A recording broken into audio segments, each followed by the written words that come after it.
school is the best school in the city. My school feels like a happy second home every day. My school builds my confidence to achieve big goals and crack NEET IIT.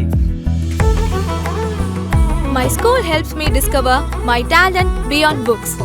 My school teaches me to be disciplined, brave, and never give up. My school builds skills today so I can lead tomorrow. My school is growing faster than ever.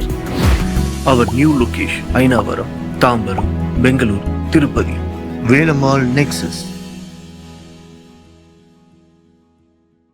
ఇంటింటికి పారిశ్రామికవేత్తలుగా AP ప్రజలను చేయడమే తన లక్ష్యంగా ప్రకటించుకుంటున్న రాష్ట్ర ముఖ్యమంత్రి చంద్రబాబు నాయుడుకి 562 రోజులుగా తిరుపతిలోని టీటీడీ పరిపాలనా భవనం వద్ద రిలే దీక్షలు చేస్తున్న 32 కుటుంబాల చిరు వ్యాపారుల రోదన ఎందుకు వినపడలేదని ప్రశ్నించారు. గురువారం ఉదయం సిపిఎం రాష్ట్ర కార్యదర్శి వి శ్రీనివాసరావు తిరుపతిలోని టీటీడీ పరిపాలనా భవనం ఎదురుగా శ్రీవారి మెట్టు చిరు వ్యాపారులు 562 రోజులుగా సాగిస్తున్న రిలే నిరాహార దీక్షల శిబిరాన్ని సందర్శించారు. ఈ సందర్భంగా శ్రీనివాసరావు మాట్లాడుతూ కూటమి ప్రభుత్వం అధికారంలోకి వచ్చిన రోజు నుంచి శ్రీవారి మెట్టు మార్గంలో చిరు వ్యాపారాలు చేసుకుంటున్న 32 కుటుంబాలను వీధులు పాల్చేసిందని, సంబంధం లేని సాకులు చెప్తూ ఈ కుటుంబాల పట్ల వివక్ష చూపుతుందని ఆయన ఆరోపించారు. షోడాలు, సమోసాలు, టీలు అమ్ముకునే చిరు వ్యాపారులు 25 ఏళ్లుగా శ్రీవారి మెట్టు మార్గంలో జీవనం సాగిస్తున్నారని, వారికి శాశ్వత లైసెన్సులు ఇచ్చి ఆదుకోవాల్సింది పోయి పులిని సాకుగా చెప్పి గత 2 ఏళ్లుగా వ్యాపారాలకు పోనివ్వకుండా అడ్డుకుంటున్నారని టీటీడీ అధికారులపై నిప్పులు గుప్పించారు. పులి అలిపిరి మార్గంలో కనబడి బాలికను చంపితే శ్రీవారి మెట్టు మార్గంలో చిరు వ్యాపారాలను ఆపేయడం ఏ రకంగా సమంజసమని ప్రశ్నించారు. ఈ కార్యక్రమంలో సిఐటియు రాష్ట్ర ఉపాధ్యక్షులు కందారపు మురళి, జిల్లా అధ్యక్షులు ఎస్ జయచంద్ర, శ్రీవారి మెట్టు చిరు వ్యాపారుల యూనియన్ అధ్యక్ష కార్యదర్శులు మధు, చిట్టిబాబు, యుగంధర్, చిరంజీవి, ప్రకాష్, నరసింహులు, రాంబాబు, కృష్ణమూర్తి, రాజశేఖర్, మునియ్య తదితరులతో పాటు బాధిత కుటుంబాలకు చెందిన పలువురు పాల్గొన్నారు. తప్పుడు నిర్ణయాల కారణంగా 32 కుటుంబాలు ఈరోజు వీధిని పడ్డాయి. శ్రీవారి మెట్లలో 25 సంవత్సరాలుగా చిన్న వ్యాపారాలు చేసుకుంటున్నటువంటి చిరు వ్యాపారులు ఆ మెట్ల మీద వ్యాపారం చేసుకోకూడదని కూటమి ప్రభుత్వం వచ్చాక నిషేధించడంతో వాళ్ళంతా ఈరోజు వీధుల్లో పడి 562 రోజులుగా దాదాపు 2 సంవత్సరాలు ప్రభుత్వం వచ్చిన రోజు నుంచే వీళ్ళు ఈరోజు ఇక్కడ దీక్షలు అడ్మినిస్ట్రేటివ్ దగ్గర దీక్షలు చేస్తూ ఉన్నారు. ప్రభుత్వం ఎలాంటి స్పందన లేదు, టీటీడీ నుండి స్పందన లేదు.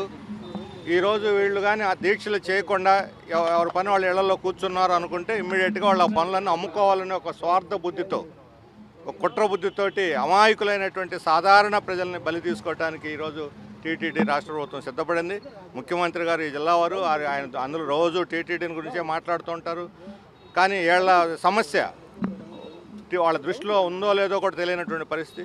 టీటీడీలో పనిచేసే ఉద్యోగులు కావచ్చు, బయట చేసే వ్యాపారస్తులు కావచ్చు, దీన్ని నమ్ముకొని బతుకుతున్న వాళ్ళు కావచ్చు, వీళ్ళందరి సంక్షేమము చూడకుండా ఒట్టి దేవస్థానం బోర్డు సంక్షేమం చూసుకుంటే ఉపయోగం ఏమిటి? అందువల్ల తప్పనిసరిగా ఇప్పుడు ఇంకా సాగదీసి వీళ్ళని ఇట్లా అన్యాయానికి గురి చేయకుండా, అక్కడ దారిలో పులిపోతుందని అంటున్నారు. ఇప్పుడు పులిపోతే రక్షణ కల్పించాల్సింది భక్తులకి, దారిని నడిచిపోయేటువంటి భక్తులకి, అది ప్రభుత్వ బాధ్యత. యాక్చువల్గా అలిపిరి మార్గంలో ఆ పులి సంచరిస్తున్నట్టుగా మీడియాలో పలుసార్లు వార్తలు వచ్చినాయి, ఫోటోలు కూడా వేశారు. శ్రీవారి మెట్ల మీదుగా ఉన్నట్టుగా అసలు ఎప్పుడూ రాలేదు, అది సాధ్యం కూడా కాదు. ఎందుకంటే పులికి ఇది చాలా అడ్వాంటేజ్ ఏరియా అవుతుంది అలిపిరి మీదుగా. అక్కడ రక్షణ కల్పించాల్సిన చోట రక్షణ కల్పించలేదు, అవసరం లేని చోట మాత్రం వ్యాపారాలు తొలగించారు. ఏమనైనా తలతెక్క నిర్ణయం కాక ఏమనాలి దీన్ని? ఇటువంటి నిర్ణయాలతో టీటీడీ ప్రతిష్ట దిగజారిపోద్ది. తక్షణం దీన్ని ఉపసంహరించుకొని వాళ్ళందరికీ వెంటనే ఉపాధి కల్పన కోసం వాళ్ళ వ్యాపారాలకి అనుమతి ఇవ్వాలని చెప్పి నేను డిమాండ్ చేస్తూ ఇక్కడ వీళ్ళు దీక్ష చేస్తున్న వారికి మా పార్టీ తరఫున పూర్తి మద్దతుని, సంఘీభావాన్ని ప్రకటిస్తున్నాను. కమిషన్ ఇప్పుడు ఎందుకంటే సాగదీసి లడ్డు రాజకీయ ప్రయోజనాలు వాడుకోవటానికే. సిట్టు మీద మీకు నమ్మకం లేదో చెప్పండి. సుప్రీంకోర్టు వేసింది, సిట్టు మీద నమ్మకం ఉంది. మీ అభిప్రాయాలకు అనుగుణంగా ఒక మనిషి కమిషన్ వేసి దాన్ని బట్టి వస్తాయా? మాజీ ఐఏఎస్ అధికారిని వేశారు, పోనీ ఒక న్యాయాధికారిని వేసారా? జడ్జిని వేస్తే ఆ సమస్య పరిష్కారం. దాన్ని పోనీ ఆ సిట్టు నివేదిక కాదు, ఫస్ట్ చేయాల్సిన సిట్టు నివేదికను బయట పెట్టాలి, ప్రజలకు తెలియాలి. అసెంబ్లీ ఎంపీలు కూడా తెలియకపోతే 14 పేజీలు వాళ్ళు చర్య తీసుకోమని ఇచ్చినట్టుగా వార్తలు వచ్చినాయి. కనీసం 14 పేజీల నివేదిక అనేది. ఇప్పుడు ఇక్కడ మీ టీటీడీ ఈఓగా పనిచేసిన ఒక ఆయన ఉన్నాడు, ఆయన సింఘాల్ అని, ఆయనే అనిల్ సింఘాల్. ఆయన వైసీపీ ఉన్నా టీడీపీ ఉన్నా ఆయన హవా సాగింది, ఎందుకంటే ఆయన బీజేపీ ప్రతినిధి, అక్కడ ఢిల్లీ నుంచే నామినేట్ చేశారు. ఇప్పుడు ఆయన దీన్ని ప్రధాన నేరస్తుడైన సరికి ట్రాన్స్ఫర్ చేశారు. ప్రధాన నేరస్తుని ట్రాన్స్ఫర్ చేస్తారా, చర్య తీసుకుంటారా? ట్రాన్స్ఫర్ అనేది చర్య కాదు. అందుకని ఇక్కడ అధికార రాజకీయ పార్టీల బట్టి వాళ్ళ లాయల్టీని బట్టి పోతుంది తప్ప అవినీతి పరులను శిక్షించాలనేటువంటి చిత్తశుద్ధి ప్రభుత్వానికి కనిపించడం లేదు. అందుకని మీరు చిత్తశుద్ధి నిరూపించుకోండి ముందు. రాజకీయాలకు మతం రంగు పులిమి రాష్ట్రాన్ని భ్రష్టు పట్టించొద్దని చెప్పి నేను తెలుగుదేశాన్ని గత 20-30 రోజులుగా రాష్ట్రంలో లడ్డు నెయ్యి కల్తీ గురించి తప్ప ఇంకొక చర్చ లేకుండా పోతున్నది. అసలు సమస్య ఏంటంటే ఎవరైతే అవినీతికి పాల్పడ్డారో ఆ అవినీతికి పాల్పడ్డ వాళ్ళని గుర్తించి వాళ్ళ మీద చర్య తీసుకోవడానికి బదులు అసలు ఈ రోజు వరకు కూడా నిన్న శాసనమండలిలో ఒక నోట్ ఇచ్చారు. నోట్ ఎందుకు? ఎమ్మెల్యేలకి ఎమ్మెల్సీలకు కూడా మీరు సిట్ నివేదిక ఇవ్వరా? ఎందుకు దాచిపెడుతున్నారు సిట్ నివేదిక? దాన్ని దాచిపెట్టి అది జరిగింది ఇది జరిగిందని చెప్పనంటే అందుకని ప్రజలకు వాస్తవాలు తెలియాలి. మేము డిమాండ్ చేస్తుందంటే సిట్ నివేదిక ఆధారంగా సుప్రీంకోర్టు నియమించింది, సిబిఐ వాళ్ళు ఉన్నారు, అందులో రాష్ట్ర పోలీసు ఉంది. ఈ నివేదిక ఆధారంగా ఎవరు అవినీతి పరులు దోషులని నిర్ణయించారో వాళ్ళ మీద చర్య తీసుకుంటే ఈ సమస్య సమక్షిపోద్ది. దాని బదులు ఆ నివేదికను దాచిపెట్టి దాన్ని రాజకీయ సమస్యగా మార్చి రాజకీయ సమస్య కాస్త ఇప్పుడు మత సమస్య కింద మార్చేశారు. ఇది మరీ అన్యాయం. అసలు రాష్ట్రాన్ని అల్లకల్లోలం చేయాలని చూస్తున్నారు ఏమంటే అర్థం కావట్లేదు. లడ్డూకి నెయ్యి సరఫరా చేస్తుంది ఎవరు? హిందువులే. బోలే బాబు ఎవరు? అన్న క్రిస్టియనా ముస్లిమా?